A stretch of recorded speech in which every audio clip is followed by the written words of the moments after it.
دخلوا ديجا وهذه الخضره شتي الفار هذه هي اللي هنا وين تبارطاجي الدوكيمون تاعك تكليكي عليها يخرجوا في دوكيمون اللي محلولين في الميكرو تخيل انت اكزومبل برونشي تقول له هذا دير له بارطاجي يشوفوا لي بس لو كان عندهم باين عندهم رمضان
Bonjour tout le monde.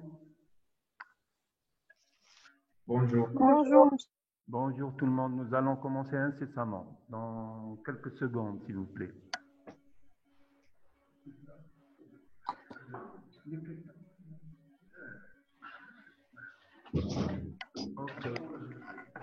Ok, chef.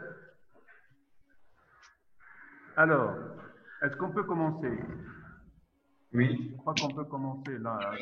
Oui. Alors, je suis tout d'abord ravi de vous retrouver, même si c'est virtuellement. Il n'y a pas de caméra aujourd'hui, donc vous ne pouvez pas me voir. Je me présente, je suis le professeur Cherkassy, je travaille en pneumologie. Et à l'occasion de cette semaine où on va faire plutôt les infections respiratoires du module de pneumologie, nous allons faire aujourd'hui 2 cours. En fait, ils sont 3, mais nous allons faire 2 cours très très importants, puisqu'il va s'agir de la bronchite aiguë et des pneumonies, des bronchopneumonies virales. Dans les bronchopneumonies virales, bien entendu, nous n'allons pas les faire tous. J'ai choisi de faire 2 principales bronchopneumonies virales, à savoir la grippe, que tout le monde connaît en principe, et surtout, une pathologie qui est d'actualité, qui est le Covid-19. la maladie du Covid-19. Dans la deuxième séance, bien sûr. Alors, pour cette première séance, nous allons essayer de faire la bronchite aiguë et la grippe. Et pour la troisième séance, 40 minutes seront consacrées donc à la pathologie qu'on appelle le Covid-19. Alors, pour ce qui est de la bronchite aiguë, alors, je vais essayer de faire passer.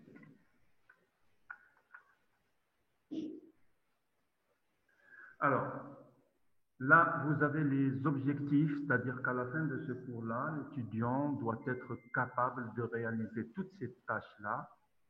Et c'est essentiellement des tâches de diagnostic et d'évaluation. Alors, pour la définition de la bronchite aiguë, elle est très simple.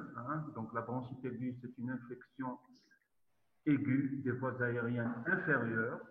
Donc, ne sont considérées ici que les bronches et la trachée. Cette infection aiguë des voies aériennes, elle est à prédominance saisonnière, essentiellement au cours de l'hiver et de l'automne. Cette infection aiguë, elle est souvent descendante, c'est-à-dire qu'elle commence au niveau des voies aériennes supérieures, puis elle se propage progressivement vers les voies aériennes inférieures. Sur le plan anatomique, elle se caractérise par une inflammation de la muqueuse des voies aériennes inférieures, localisée uniquement au niveau des branches et des bronchioles, sans atteindre les alvéoles, c'est-à-dire le parenchyme pulmonaire. L'agent pathogène de cette infection aiguë est essentiellement principalement un virus, donc il s'agit d'affections essentiellement virales. C'est un grand motif de consultation, et surtout de consultation en médecine générale, c'est-à-dire dans votre activité demain, vous allez très souvent être confronté à ce genre de pathologie. Et beaucoup de patients qui viendront vous voir viendront essentiellement pour une bronchite aiguë. Le diagnostic de cette bronchite aiguë, il ne nécessite pas particulièrement d'examen complémentaire puisque vous allez pouvoir le poser directement en faisant votre interrogatoire et votre examen clinique sans avoir besoin, dans la majorité des cas, de radiographie du thorax. Il faut savoir aussi que chez le sujet immunocompétent, c'est-à-dire celui qui est sain sur le plan immunitaire, cette pathologie n'est pas en soi-même très très grave, puisque son évolution spontanée est généralement favorable. Elle peut par contre poser des problèmes chez une certaine catégorie de personnes, qu'on pourra la voir tout à l'heure. Alors, quelle est l'étiologie de cette bronchite aiguë? Ben, comme je vous ai dit, essentiellement, c'est des virus. Et dans les virus, c'est essentiellement les myxovirus influenzés, c'est-à-dire les virus de la grippe. Le coronavirus, bien sûr, que ce soit là, il y a une faute, c'est pas le Covid-1 et Covid-2, c'est plutôt le SARS-1, le SARS-CoV-1 et le SARS-CoV-2. Donc, c'est aussi les coronavirus avec moindre importance, les adénovirus et le virus respiratoire syncytial qui se voit surtout chez l'enfant. Rarement, la bronchite aiguë est due à une bactérie. Et quand c'est une bactérie qui le provoque, c'est essentiellement le mycoplasma et les chlamydia bordetella, rarement le pneumocoque et l'hémophilus influenzae, mais quand ils surviennent essentiellement dans le cadre d'une surinfection bactérienne secondaire à une infection virale. Donc, vous voyez que dans presque, disons 80%, il s'agit d'une atteinte virale. Sur le plan anapathe, c'est comme toutes les atteintes virales au niveau de l'appareil respiratoire. C'est un état inflammatoire d'installation brutale, aiguë, qui va toucher toute la muqueuse des bronches et des bronchioles et qui va se traduire au niveau des bronches par une desquamation, une destruction des cellules épithéliales et pouvant aller jusqu'au niveau de la membrane basale il y a une hypersécrétion des glandes séromuqueuses, et puis avec le temps, si on laisse faire, avec le temps, tout va rentrer dans l'ordre et il y aura une restitution anatomique ad integrante, c'est-à-dire une restitution comme à l'état normal. Au niveau des bronchioles, par contre, il peut exister des zones d'obstruction bronchiolaire en raison des difficultés de l'épuration des sécrétions. Donc, cette accumulation de sécrétions dans les bronchioles peut provoquer des zones d'obstruction bronchiolaire qui, à la suite, vont rentrer dans l'ordre même spontanément. Donc, vous voyez bien qu'il s'agit d'une inflammation responsable d'une desquamation avec une hypersécrétion. Et dans les bronchioles, il peut y avoir une obstruction. Et surtout, notamment chez les sujets immunocompétents, tout va rentrer dans l'ordre au bout de quelques jours. Alors, le diagnostic, je vous ai dit tout à l'heure, c'est un diagnostic clinique. Et quand vous allez interroger un consultant porteur d'une bronchite aiguë, il va vous rapporter une histoire d'une toux sèche qui s'est installée ces derniers jours. Cette toux, elle s'aggrave la nuit, elle est quinteuse, elle survient par quinte, et des fois même, elle est douloureuse puisqu'elle peut entraîner des brûlures rétrosternales. Après quelques jours, cette toux qui était sèche à l'état initial peut devenir productive et ramener des expectorations blanchâtres, muqueuses, ou bien verdâtres, mucopurulentes, sans qu'il y ait obligatoirement de surinfection bactérienne. Cet état clinique peut être précédé quelques jours, 2, 3, 4 jours avant, d'une symptomatologie non spécifique, essentiellement de l'étage ORL, puisque c'est une personne qui peut avoir une rhinite, c'est-à-dire une rhinorrhée, une obstruction nasale, une rhinopharyngite avec des picotements au niveau du pharynx, et même parfois, elle peut être précédée de laryngite, c'est-à-dire une inflammation du larynx avec une modification de la tonalité de la voix.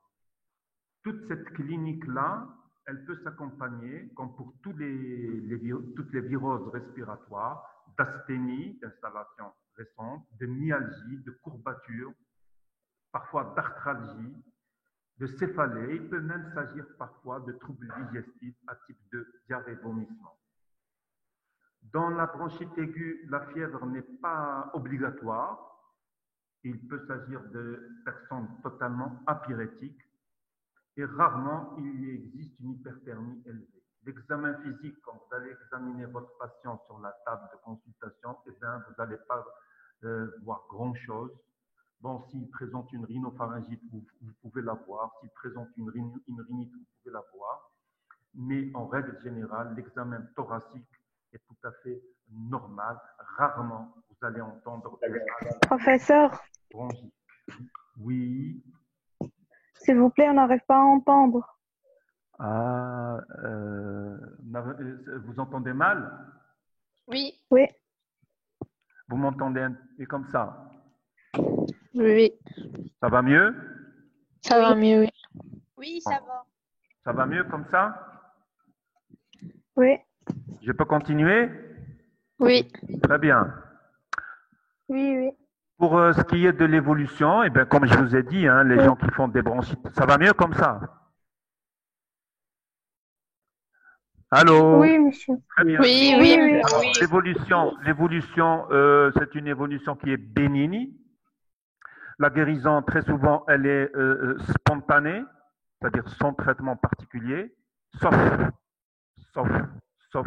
dans certains cas.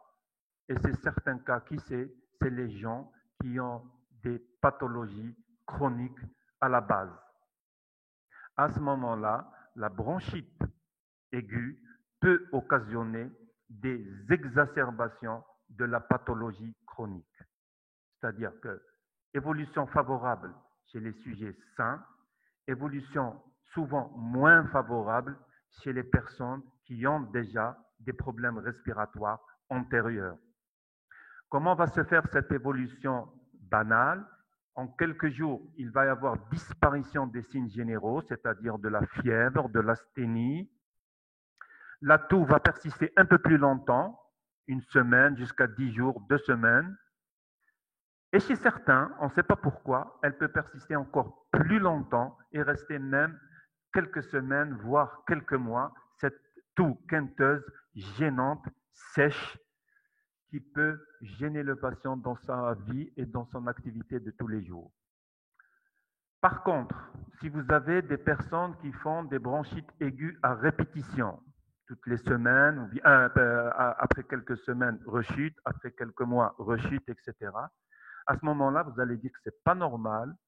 Il faudra rechercher un facteur de risque respiratoire. Est-ce que la personne qui fait beaucoup de bronchite a un facteur de risque? C'est quoi les facteurs de risque? Essentiellement, c'est le tabagisme ou bien l'exposition à des irritants respiratoires, essentiellement professionnels.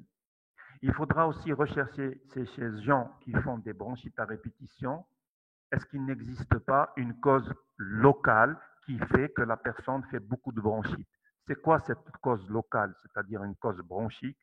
Ça peut être une tumeur, ça peut être une dilatation des bronches, ça peut être l'expression d'une tuberculose pulmonaire, etc. Ceci pour vous dire que la bronchite aiguë, quand elle se répète souvent la même année chez la même personne, il faut que vous cherchiez des causes. Ça peut être des facteurs de risque ou bien des causes locales.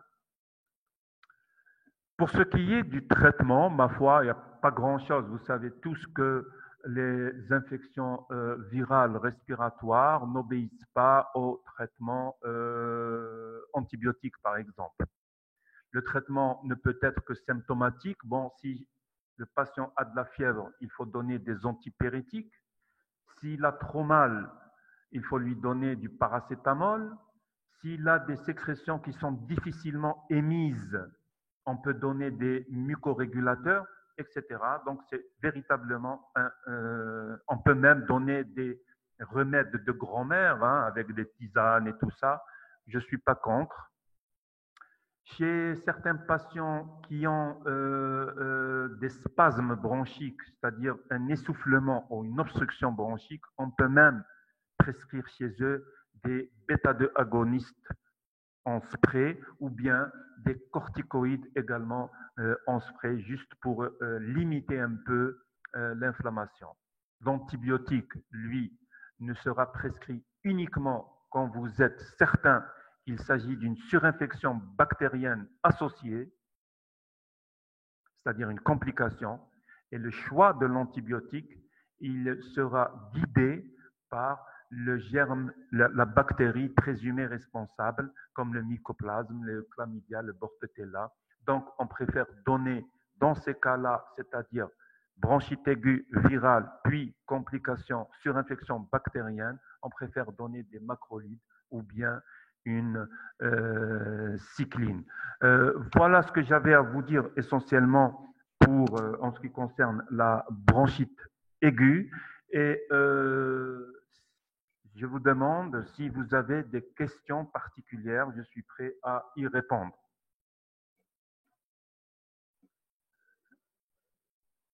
Est-ce que vous m'entendez? Oui. Oui. Oui. Y a-t-il des questions? Allez-y, allez-y.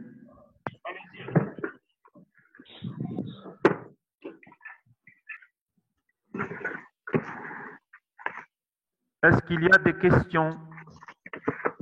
Non. Non, C'est bon? c'est très clair. Vous avez tout compris? Oui. C'est bien.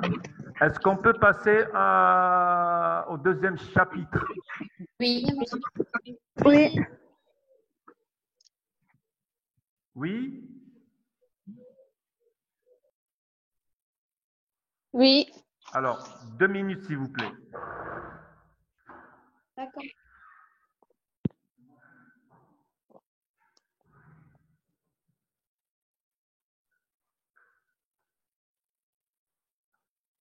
Je ne sais pas comment passer. Alors,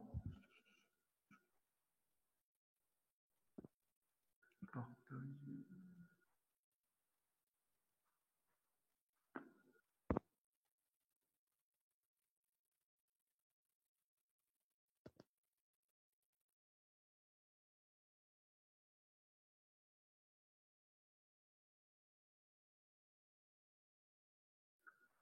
Est-ce que vous voyez la plaque, s'il vous plaît? Oui. Oui. On passe tout de suite.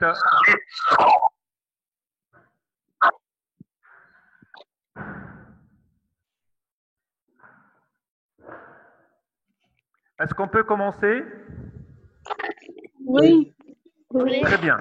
Maintenant, on va changer de chapitre et on va parler d'autre chose qui est un peu à la mode, mais qui a été dépassée par une autre pathologie qui a pris sa place. On va parler d'une pneumonie ou d'une bronchopneumonie virale particulière et essentiellement celle de la grippe, c'est-à-dire les bronchopneumonies à myxovirus influenzé, ce qu'on appelle communément comme ça la grippe saisonnière. Ça va? Oui. Très bien. Alors,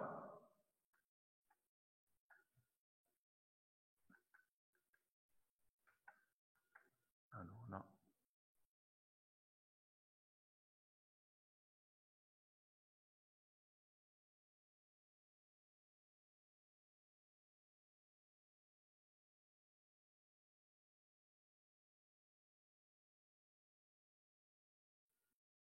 Vous avez ici les objectifs de ce cours, c'est-à-dire définir ce que c'est qu'une grippe saisonnière, un peu d'épidémiologie, comment poser le diagnostic sur la base de la clinique et de la radio. Il faut absolument reconnaître et rechercher les signes de gravité de cette maladie, l'évolution, les complications de la pathologie, comment prendre en charge cette pathologie et prescrire le traitement.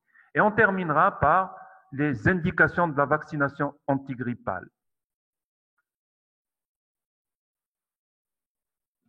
Alors, pour les généralités, donc la grippe c'est quoi? C'est la localisation dans l'appareil respiratoire d'un virus qu'on appelle le myxovirus influenzé. Les bronchopneumopathies virales, en général, chez les personnes immunocompétentes, sont rares, excepté aux deux extrêmes de la vie, c'est-à-dire chez l'enfant et la personne âgée. Je parle des bronchopneumonies virales, je ne parle pas de la grippe. Alors, c'est une maladie qui sévit par saison, au cours des saisons, et elle est, elle aussi, d'évolution bénigne, tout à fait une évolution spontanée, un peu, qui ne nécessite pas d'intervention particulière. Elle peut être, cependant, responsable de complications graves, tellement graves que parfois ces complications peuvent être mortelles, mais qui sont rares aussi, et qui touchent essentiellement les deux extrêmes de la vie, ou bien les personnes qui ont un terrain particulier. Sinon, cette évolution grippale est tout à fait banale. Sur le plan histologique, l'atteinte va intéresser les alvéoles et les bronchioles. C'est pour ça qu'on dit bronchopneumonie virale ou grippale. Sur le plan clinique, il y a une grande discordance entre le tableau fonctionnel et général et la pauvreté des signes physiques et des signes radiologiques. C'est-à-dire, il y a beaucoup de signes fonctionnels, beaucoup de signes généraux, mais très peu à l'examen physique et très peu à la radiographie du thorax. Sur le plan microbiologique, il est difficile d'isoler l'agent causal. On ne va pas faire des examens complémentaires pour une personne qui a une simple grippe. Le traitement, là aussi, puisque c'est un virus, c'est un traitement symptomatique et il faut surtout savoir que les antibiotiques sont, pour une grippe, que les antibiotiques ne sont pas nécessaires. Par contre, le diagnostic de grippe, il va tenir compte d'un contexte épidémiologique, par exemple s'il existe une épidémie ou bien si on est en hiver ou en automne, on est plus à même de faire ce genre de maladie. La clinique est souvent parlante et suffit à elle seule de poser le diagnostic, mais parfois on aura besoin pour confirmer ce diagnostic-là, ou bien pour rechercher des complications d'une radiographie du thorax. Alors pourquoi c'est important de connaître la grippe? Eh bien, parce qu'il faut savoir qu'elle constitue 80% des pneumonies infectieuses, c'est-à-dire bactéries, parasites, etc. 80% des pneumonies infectieuses sont d'origine virale, notamment du myxovirus influenzae. Il faut savoir, c'est important aussi parce que c'est une affection contagieuse qui est transmissible d'une personne à une autre, qui est responsable d'une grande morbidité, mais parfois, qui peut poser de grands problèmes de pronostic chez les personnes vulnérables, c'est-à-dire les personnes fragiles. Il faut savoir aussi, c'est important cette grippe, parce que elle peut occasionner beaucoup de dépenses en termes de soins de santé et en termes d'arrêt de travail. Donc, le virus, c'est le myxovirus influenzae. Il y a 3 sous-types A, B, C. Ces virus-là subissent des mutations antigéniques. C'est pour ça que chaque année, il y a un vaccin qui sort. La contagion, elle est interhumaine et elle se fait essentiellement par voie aérienne ou par contact direct. Cette affection, comme on a dit tout à l'heure, elle sévit par saison.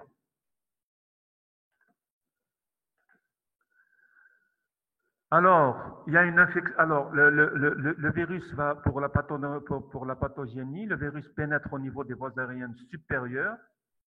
Il va atteindre par voie descendante les voies aériennes inférieures au niveau des bronchioles et des branches. Le virus, au niveau de l'alvéole, il va pénétrer dans les cellules épithéliales et il va se multiplier à l'intérieur de ces cellules. Au bout d'un certain temps, la cellule va être détruite et elle va libérer encore des virions ou d'autres virus qui iront infecter d'autres cellules. Et la propagation de l'infection se fait de proche en proche. Sur le plan anapathe, c'est un peu comme tout à l'heure, il y a une desquamation bronchiolo-alvéolaire, une réaction inflammatoire, et puis une deuxième phase va survenir, c'est la phase de réparation, où il va y avoir une restitution ad integrum. Les complications, quand il y a des complications, d'abord elles sont rares, mais il peut s'agir de pneumopathie interstitielle ou bien de surinfection bactérienne là aussi. La clinique, eh ben, le début de la bronchopneumonie grippale, il est souvent brutal par des signes généraux, à savoir une fièvre à 39, et puis tous les signes viraux, c'est-à-dire un malaise, myalgie, courbature, arthralgie, céphalée, tous ces signes peuvent être retrouvés, mais attention, ils ne sont pas obligatoires. Ça, c'est la phase de début. Après quelques jours, il y a la phase d'état où il va persistance de la fièvre et surtout une asthénie encore plus marquée. Il peut exister une toux avec ou sans expectoration muqueuse. Il peut exister également des signes de rhinopharyngite, de coryza, de conjonctivite ou bien même d'une voix enrouée. Par contre, quand vous allez faire un examen physique, il n'y a pas beaucoup de signes. L'examen physique est souvent normal. Tout au plus, vous pouvez avoir des foyers de râle bronchique ou bien des foyers de râle crépitant. Rarement un syndrome de condensation pulmonaire que vous connaissez. Sur le plan radiologique, là aussi, il n'y a pas beaucoup. Très souvent, la radiographie du thorax ne montre pas d'image particulière. Lorsqu'elle montre des images, il s'agit d'opacité interstitielle, bilatérale, ou bien d'opacité micronodulaire diffuse, réalisant l'aspect d'une miliaire. Parfois, il peut y avoir des images de complications, c'est-à-dire une pleurésie, une image de pleurésie ou de scissurite. Donc, vous voyez que toute la diversité des images radiologiques au niveau de la radiographie du thorax. L'évolution spontanée, elle est favorable, elle se fait en 2 à 3 jours, la fièvre va décroître rapidement, le nettoyage radiologique, lui, va être plus lent. Vous avez ici les complications de la grippe, notamment chez les sujets avec un terrain particulier. Il peut s'agir essentiellement de surinfection virale avec persistance de la fièvre aggravation des manifestations respiratoires et opacité radiologique. Il peut s'agir aussi de pleurésie.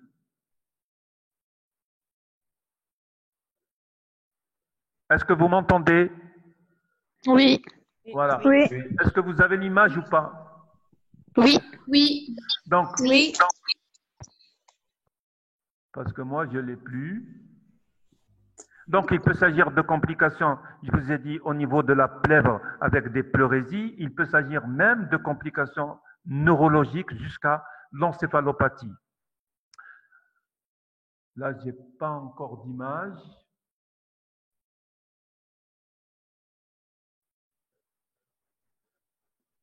Deux minutes.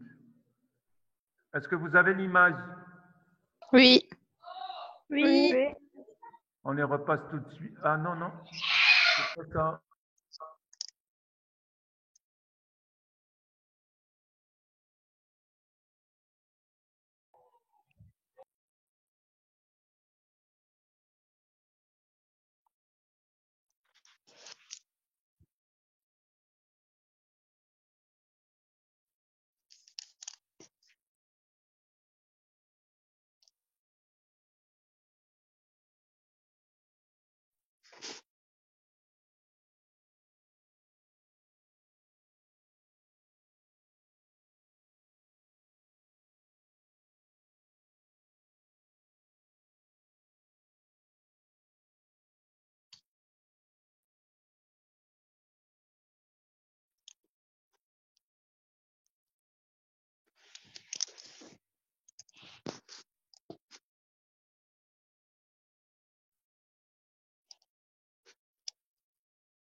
Oui.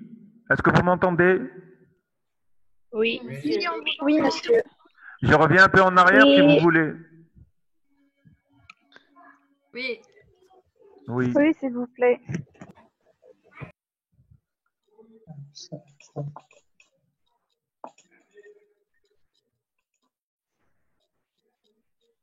Non, ça c'est le prochain cours.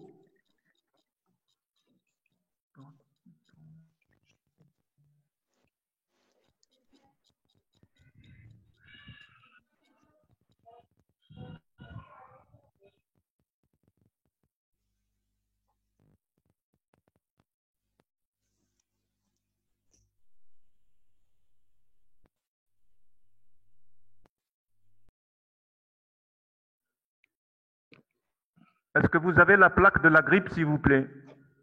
Non. Non. Non? L'évolution. Elle est Comment? bloquée, la page. Elle est bloquée. Elle est bloquée. Est-ce que vous avez des questions en particulier concernant la grippe? Professeur, Oui. est-ce que les courbatures et les myalgies sont dues aux fièvres? Les courbatures et les myalgies, c'est des signes qui sont fréquents dans les viroses en général et particulièrement dans les viroses respiratoires du Oui. du fait de la fièvre, effectivement. D'accord, merci. Oui. Est-ce qu'il y a une autre question? Oui, docteur. Est-ce que vous pouvez nous expliquer comment une grippe peut se compliquer d'une encéphalopathie? Alors, tout simplement par une atteinte cérébrale. Tout simplement par une dissémination du virus au niveau du cortex cérébral, à partir d'un foyer initial pulmonaire. D'accord. Mais est-ce qu'elle est précédée d'une sorte de septicémie ou un truc comme ça? Pas forcément, pas forcément. Non, non, pas forcément. C'est une localisation secondaire, une localisation virale secondaire. Elle commence au niveau du poumon et puis par la suite, elle peut atteindre le rein, elle peut atteindre les intestins, elle peut atteindre le cerveau, elle peut atteindre toute zone. Et en même temps, se compliquer de surinfection bactérienne. Ça se voit. Ne vous en faites pas. Hein. En médecine générale, vous n'allez pas voir ce genre de pathologie. Il faut simplement retenir tous les signes qui sont responsables de viroses respiratoires. Tout le reste, c'est des pathologies qui seront prises en charge en unité de soins intensifs. Donc, ça ne vous concerne pas. Docteur, Oui. c'est quoi la différence entre la grippe et la bronchite aiguë? Ah, il y a une différence d'abord. Il y a une différence épidémiologique, il y a une différence anatomopathologique, c'est-à-dire à l'anapathe. Sinon, il n'y a pas beaucoup de différence. Hein. Alors, épidémiologique, la bronchite aiguë, elle peut survenir en saisonnier, comme elle peut survenir toute l'année. D'accord? Par contre, la grippe, elle atteint les mêmes personnes que la bronchite aiguë, mais c'est plutôt une affection saisonnière. D'accord? Il peut y avoir quelques cas l'été, mais essentiellement saisonnière. Sur le plan anatomopathologique, c'est la grande différence. Sur le plan anatomopathologique, c'est la grande différence parce que bronchite aiguë, l'atteinte se localise simplement au niveau des bronches. Par contre, dans la grippe, à ce moment-là, l'atteinte se localise au niveau des branches et des alvéoles. Autre élément de différence, bien sûr, la bronchite aiguë peut être engendrée par des virus, tous les virus, ou bien par des bactéries. Par contre, la grippe, c'est uniquement le myxovirus influenzé. Est-ce que j'ai répondu à ta question? Ah oui, docteur, merci. Docteur, Oui. c'est quoi le PID? Le PID, abréviation dans les complications. Ah, primo, infection tuberculeuse. D'accord, merci. Est-ce qu'il y a d'autres questions? Oui. Oui. C'est quoi Allez-y. J'entends La le garçon là. Oui, d'accord. Pour le traitement, s'il vous plaît, quelle est la place des antiviraux? Veuillez répéter la question, s'il vous plaît. Pour le traitement, s'il vous plaît, quelle est la place des antiviraux? Là, tu te trompes de cours. Hein. Tu te trompes de cours parce que, bon, c'est vrai que